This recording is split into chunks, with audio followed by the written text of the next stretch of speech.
नमस्कार, मैं हूं अविनाश और आप देख रहे हैं अनकट।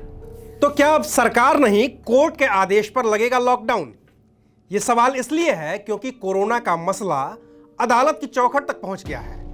गुजरात हाई कोर्ट ने अपने एक आदेश में कहा है कि गुजरात राज्य में कोरोना का कहर रोकने के लिए कम से कम 3 से 4 दिन का कर्फ्यू लगना चाहिए।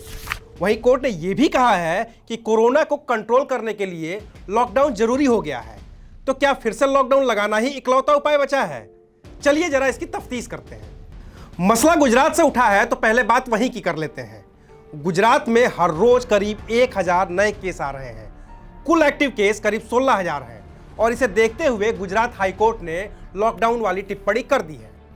एक जैसे केस के लिहाज से हाईकोर्ट का फैसला रेफरेंस होता है, दूसरा हाईकोर्ट भी पुराने फैसले को नजीर बनाता है।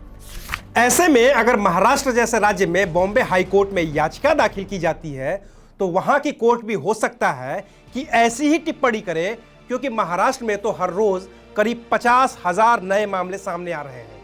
अभी महाराष्ट्र में सिर्फ नाइट कर्फ्यू ही है, इसके अलावा वीकेंड में सख्ती की गई है, लेकिन हालात बेकाबू होते जा रहे हैं।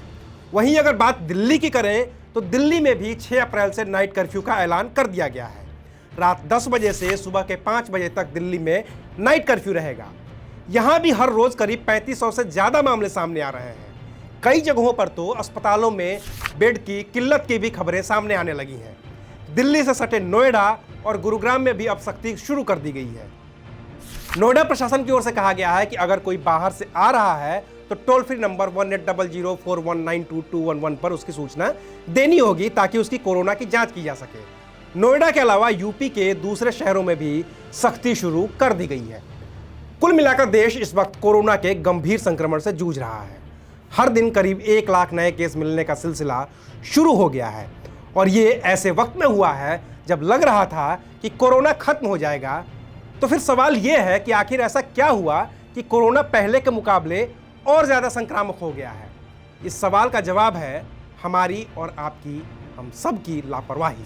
जब कोरोना का पीक खत्म हुआ और वैक्सीनेशन की प्रक्रिया शुरू हो गई तो लोगों ने कोरोना को लेकर लापरवाही बरतनी शुरू कर दी।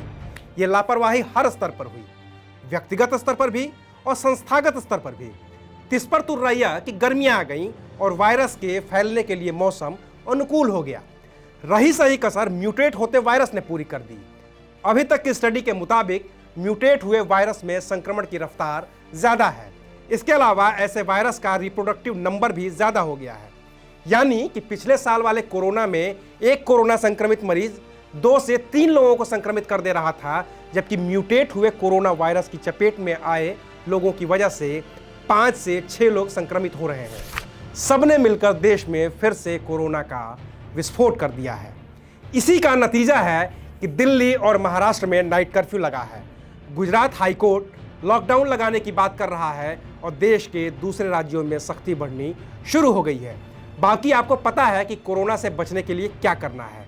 तो हाथों को धोते रहिए, सोशल डिस्टेंसिंग का पालन करिए, मास्क लगाइए और ज़रूरी ना हो तो घर से बाहर न निकलिए। ख्याल रखिए अपना भी, अपनों का भी, और देखते रहिए अनकट। शुक्रिया।